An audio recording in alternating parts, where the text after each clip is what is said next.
What's up? Welcome back to my channel. Of course, I have my tea. It's a little bit left in there, but it's there. Thank you guys for voting. So today, we're gonna be talking about breakups. Breakups. We've all been there. Right now, I'm in the middle of a divorce. Con Dios, it's all good. So we're gonna be talking about breakups today, which is a very taboo topic, but I know all of you guys out here can totally relate. So if you can relate to this topic of breaking up, make sure you like, comment, subscribe, and also pass it forward. Share it to somebody that you know that's gonna relate to this, because what I'm gonna talk about, what I'm going to speak about a lot, I know I'm not the only one. All right, so if you guys watched my previous video, I mentioned that I had wrote a book when I was 23, right? So I literally wrote this when I was 23 years old. It is crazy how life sometimes repeats itself when you're going through a vicious cycle, like I like to call it. And just reading back on it, I'm like, wow, like you have to catch your habits and what you accept, because what you accept, like I said, you treat people how to treat you, is going to continue to repeat itself until you figure out what it is that you need to do to change that. You need to change your actions and what you accept and what you don't accept to be basically of your value, right? So that being said, I wrote this at 23 years old. I am 30. And it's crazy how history repeats itself. At the time, I was working at a job that we had to work through phases, right? I was teaching high school kids, so we had to do phase 1, phase 2 of different things, preparing them for college. So that's what inspired me for this, but I called it the 7 phases of a breakup, or like basically going back to being strangers again. Like when you meet someone, like obviously the person that you're with, you didn't know before, right? So you were strangers, and how toward a breakup is like you become strangers again. So I'm going to be going through the phases of how that happens in a relationship and when it's over. Okay, seriously. You know that feeling of meeting someone, that someone new, that innocence, a simple hello, that simple small gesture of a handshake? Two complete strangers that know absolutely nothing about one another. How is it that after so much put in to learn about one another, years later, we're back at square one, or should I say phase 1? I like to call it the meeting. Hi, nice to meet you. Shakes hand. It was me who initiated the meet, by the way. So I went up to that person, introduced myself, and said, hi, nice to meet you. My name's Sabrina. What's your name? You're welcome. So it was me who initiated the meet. Next is phase 2, the pursuit, or the chase, as I like to call it. And that's where all you do is hang out with one another. You talk on the phone for hours. What they used to call it, like phone boning. You talk on the phone for hours. All you want to do is hang out with each other. He disses his boys. You tell your girls that you're busy, but all you do is think about the other person and want to be with the other person. That feeling you get inside of you when you're around them, I think they call it butterflies, right? Butterflies. Yes, phase 2, that's the best feeling. And it still has that innocence, which leads into phase 3. So phase 3 is the honeymoon phase, right? Where all you do is everything together as a couple. That's when you're like officially booed up, you're in a couple, and that's where you make that claim, like he's mine, she's mine, I'm yours, we're together. We have tons of pictures together, we have videos together, and everything is all fun, everything is all games, everything's all love, right? It was never a fight, not ever. But then, like all honeymoons, they don't last forever. And the fire, it goes down, like they say, right? It cools down and things start to turn normal again, which brings phase 4. So phase 4 is that comfortable stage where all you can do, where you can do just about anything with that other person. You feel completely comfortable around each other, and nothing you do is gonna feel like an embarrassment. It's gonna feel like normal. It all comes natural. Flaws and all. That's when your guard completely goes down, right? But with that phase, it becomes a little bit complicated, and I'm gonna tell you why. Because we're human, we grow. emotionally, physically, mentally. And now the challenge here in phase 4 is when you're growing, are you growing together or are you growing apart?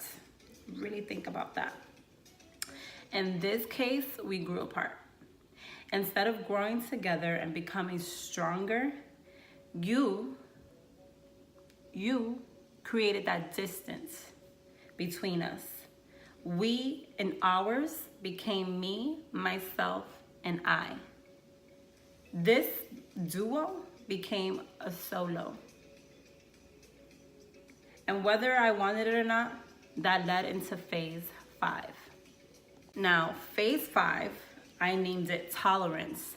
You ever feel like when you just tolerate someone, like that's where it came down to. The relationship became broken.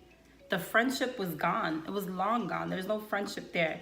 And you was just someone that you dealt with, right? Because of the love you still had for each other.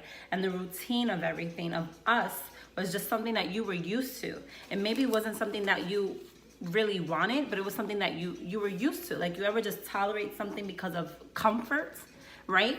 Like you got comfortable being at home because you don't want to be socialized. You get comfortable at being at a job because you don't want to go into a new routine, and you feel comfortable making the same money. Sometimes that happens with a relationship. You just get comfortable with that person because of all the time you spent together and all the years you put in, and you feel like, oh my God, to start over again. Oh my gosh, like it like mind blows you, but at the same time, it's like, you're gonna stay somewhere where you're not happy and you're just tolerating the other person, then that's not really love. Then you don't really love that person enough to let them go to find happiness, right? Because you just want to tolerate each other because of the time that was put in is not cool. And that's what led us into phase 6. Okay, so phase 6 is called the decline. So everything's just going down at this point, right? That's when everything takes a turn for the worse. It's all downhill. And to go back up, it becomes messy. It becomes like an uphill battle. Like you're like climbing and climbing and going back down, and climbing and climbing and going back down. It's like the hardest obstacle to overcome. And some people do and some people don't. But it takes what it takes people to overcome that obstacle and go up that uphill battle is 2 people willingly trying to make it work to get over that hump, right? Because reality is everything's not going to be perfect and rainbows and butterflies. But if you have 2 willing participants trying to work it out and become stronger and understand that whatever it is that you went through is only going to make your foundation stronger, it will work. You will climb up that battle. But if you only have one person trying and making that effort, it's not going to work. So, that's when nothing's getting solved. It's to the point where everything's an argument. There's no communication. There's no discussing anything. And you don't remember, you ever get into an argument and you don't remember what you started arguing about? So yeah, that's a problem, which leads into phase 7. So remember, this is called the 7 phases, right? So phase 7, the end, the breakup. It led to that. Everything led up to phase 7. And that's where at first it doesn't even feel real. It's like when you go from every day being with the same person, falling asleep in their arms and waking up in that person's chest, and now holding a pillow every night. Like, do you understand that transition is not easy? It's not easy, and it's not meant to be easy. But guess what? Before that person, who were you hugging? Your pillow, right? Maybe a teddy bear, maybe your child. I don't know. But it feels unreal. Like when you wake up, like it feels like you wish everything was a dream, but it's reality, you know? And that transition is hard. And it makes you second guess yourself. Like, did I make the right decision? And all because you want to feel like that normalcy again, and that normalcy of feeling broken, that normalcy of just having someone there, when in reality it wasn't fulfilling you on the inside. Like, you're still alone, you're still gonna feel lonely. It's just physically having someone there. So even though you both know it wasn't right, it was just a bad habit that you needed to break, right? Like when you're in a broken relationship and it's just the routine of things and feeling comfort, it just becomes a bad habit, like an addiction, like that you can't break. Like trying to quit smoking, like I really feel Like love is an addiction, like that. Unhealthy habits that you both feed each other. And it's like that addiction that it's hard to break. And I did. So we're right back to where we started, being strangers again. And I feel like when you feel like you don't know the person, you no longer feel comfortable around that person, you no longer could be yourself around that person, and all your guards are up and the butterflies don't exist anymore. So everything you felt in the beginning, it goes back to the beginning in the opposite way. Because now it's like, now you know that person, now you've been with that person for years, and you don't even feel comfortable around them anymore. You can't express yourself the way that you want to. Your guard is up. That butterflies is like that nervous feeling, like, oh my God, if I say the wrong thing, it's gonna trigger something and we're gonna argue. Like, it becomes so different. And eventually, that's gonna go away. It's gonna subside, but you have to go. So all that to say, guys, eventually I will find someone else, or that someone else. I always say the right person's gonna find me. Like, I'm not out there looking for love or for another husband or anything like that. Like, do I want more kids? Yes. Do I still believe in marriage? Yes. I believe like the right one that is out there for me, that's gonna treat me the way that I deserve, love me and respect me the way that I deserve to, right? And I know that right one is going to find me. And yes, things will never be the same between me and that person. It will just be memories that you can look back on. And I always feel like you shouldn't be bitter. You just get better. And I have no regrets at all. As I have invested 12 years into trying to make something work. But you know what? Life is short.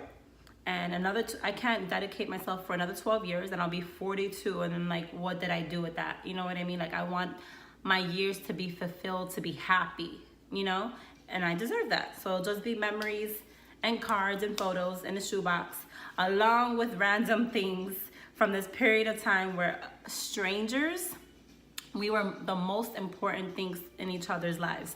And the biggest blessing that came out of that was our beautiful daughter. And that's like the biggest blessing, and that will forever connect the two of us.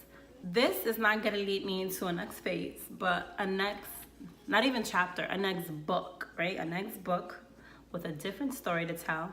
Because one thing remains constant, that until God decides otherwise, is that life goes on. Life goes on, right? And what I gotta do now is I just gotta live for me. I gotta do me. And that's exactly what I'm gonna do. I know there's a lot of people out here that can relate. I'm here to tell you, it gets better over time. You have to give time. And time heals all. That's the truth. So guys, if you can relate to these 7 phases, any of these phases, comment below which phase you're currently going through, either phase 1, 2, 3, 4, 5, 6, 7. Comment below a number of which one you related to the most of what you're currently going through. And I'll interact with you guys. So I'm gonna like bullet point each phase again, and you comment below which one you relate to.